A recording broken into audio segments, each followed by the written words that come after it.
देखिए विद्यार्थियों, आज हम मेंडल के वंशागति के नियमों के बारे में अध्ययन करने जा रहे हैं। मेंडल के वंशागति के नियम।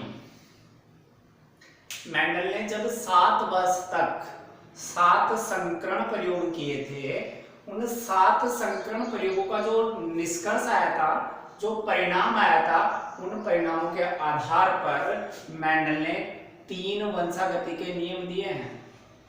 ठीक है। पहला नियम है प्रभाविता का नियम। पहला नियम कौन सा है? प्रभाविता का नियम।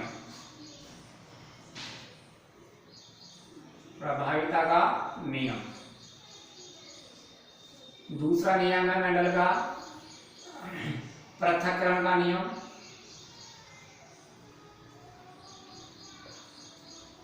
पृथक्करण का नियम, जिसे युग्मकों की शुद्धता का नियम भी कहा जाता है। और तीसरा नियम है स्वतंत्र अपवाहन का नियम। स्वतंत्र अपवाहन का नियम। मेंडल ने ये 3 वंशागति के नियम दिए थे। बारी बारी से एक एक नियम के बारे में पढ़ेंगे हम।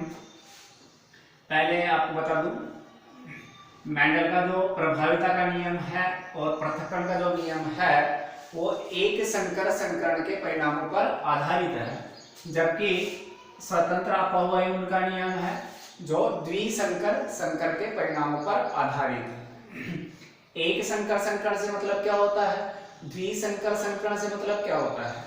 एक संकर संकरण का मतलब होता है जिसमें एक जोड़ी लक्षणों की वंशागति का अध्ययन किया जाता है। एक जोड़ी ली जाती है उसमें।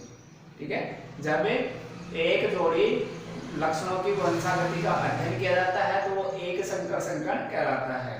जब 2 जोड़ी लक्षणों की वंशागति का अध्ययन किया जाता है तो उसे द्विसंकर संकरण कहते हैं। तो इसमें एक एक जोड़ी लेकर ही लक्षणों की वंशागति का अध्ययन करेंगे और इसमें 2 जोड़ी लक्षण लिए जाएंगे। ठीक है। तो सबसे पहले बात करते हैं हम प्रभाविता के नियम की। प्रभाविता का नियम किसे कहते हैं? आपके एग्जाम में क्वेश्चन पूछा जाता है कि मेंडल के प्रभाविता के नियम को समझाइए। तो आपको कैसे समझाना है? बोर्ड परीक्षा की दृष्टि से ही समझाया जा रहा है आपको। सर्वप्रथम आप उसको परिभाषित करेंगे, फिर उदाहरण देकर समझाना है। ठीक है। तो वंशागति का नियम, ठीक है, कैसे लिखना है आपको? मेंडल का यह नियम एक संकर संकरण के परिणामों पर आधारित है। इस नियम के अनुसार जब एक लक्षण के लिए विप्रयासी समयुग्मजी पादपों में संकरण करवाया जाता है तो वह लक्षण जो F1 पीढ़ी में प्रकट होता है प्रभावी लक्षण कहलाता है, तथा जो लक्षण F1 पीढ़ी में प्रकट नहीं होता है अप्रभावी लक्षण कहलाता है, और इसे प्रभाविता का नियम कहते हैं। ठीक है। तो इसको समझने के लिए एक उदाहरण दिया जाएगा। वापस फिर से रिवाइज कर रहा हूं। मेंडल का प्रभाविता का नियम एक संकर संकरण के परिणामों पर आधारित है। इस नियम के अनुसार जब एक लक्षण के लिए, एक संकर संकरण पर आधारित है नहीं, इसलिए एक लक्षण। ठीक है। इस नियम के अनुसार जब एक लक्षण के लिए विप्रयासी समयुग्मजी पादपों में संकरण करवाया जाता है तो जो लक्षण F1 पीढ़ी में प्रकट होता है उसे प्रभावी लक्षण कहते हैं, और जो लक्षण F1 पीढ़ी में प्रकट नहीं होता है उसे अप्रभावी लक्षण कहते हैं, और इसे प्रभाविता का नियम कहते हैं, जिसे हम एक उदाहरण की सहायता से समझ सकते हैं। उदाहरण लेते हैं। ठीक है। प्रभाविता के नियम के अनुसार ही चलेंगे हम। ठीक है। जब एक लक्षण के लिए विप्रयासी समयुग्मजी पादप, तो एक लक्षण मतलब एक एक जोड़ी लेनी है आपको समयुग्मजी पादपों में। समयुग्मजी लेना है शुद्ध। ठीक है। तो एक लंबापन ले लेते हैं और एक बौनापन ले लेते हैं। ठीक है। यदि समयुग्मजी लंबे और समयुग्मजी बौने पादपों में संकरण करवाया जाता है तो समयुग्मजी लंबे लेते हैं, समयुग्मजी लंबे को कैपिटल टी से लिखा जाएगा, समयुग्मजी लंबे।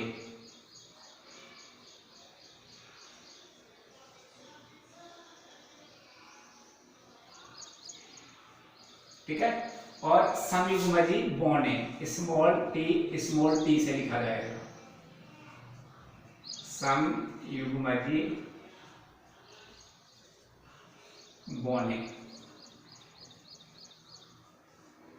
जिसे जनक पीढ़ी कहा जाता है, जनक पीढ़ी। ठीक है, तो जब एक जोड़ी समयुग्मजी लंबे और एक जोड़ी समयुग्मजी बौने पादपों में संकरण करवाया जाता है, तो देखते हैं क्या होता है। इनमें संकरण करवाएंगे, ठीक है, तो इससे एक कैपिटल टी ले लिया जाएगा और इससे एक स्मॉल टी, ये युग्मक बन जाता है। वैसे दो आ सकता है लेकिन उसमें ज्यादा कंफ्यूजन रहता है, तो ये युग्मक बन जाते हैं। इनके मध्य जब संकरण करवाया जाता है, एक जोड़ी समयुग्मजी लंबे तथा एक जोड़ी समयुग्मजी बौने पादपों के मध्य जब संकरण करवाया जाता है, तो F1 पीढ़ी में सभी पौधे लंबे प्राप्त होते हैं। सभी पौधे कैसे आ रहे हैं? लंबे। कैपिटल टी आ गया है, इट मींस लंबा होगा। ठीक है ना, एक भी कैपिटल टी आ रहा है उसका मतलब लंबा होगा। तो F1 पीढ़ी में सभी पौधे लंबे, सभी पौधे लंबे। ठीक है, तो F1 पीढ़ी में सभी पौधे लंबे प्राप्त होते हैं। जो लक्षण F1 पीढ़ी में प्रकट होता है, कौन सा लक्षण प्रकट हो रहा है? लंबापन। तो प्रभावी लक्षण कौन सा होगा? लंबापन। और जो लक्षण F1 पीढ़ी में प्रकट नहीं होता है वो कौन सा होता है?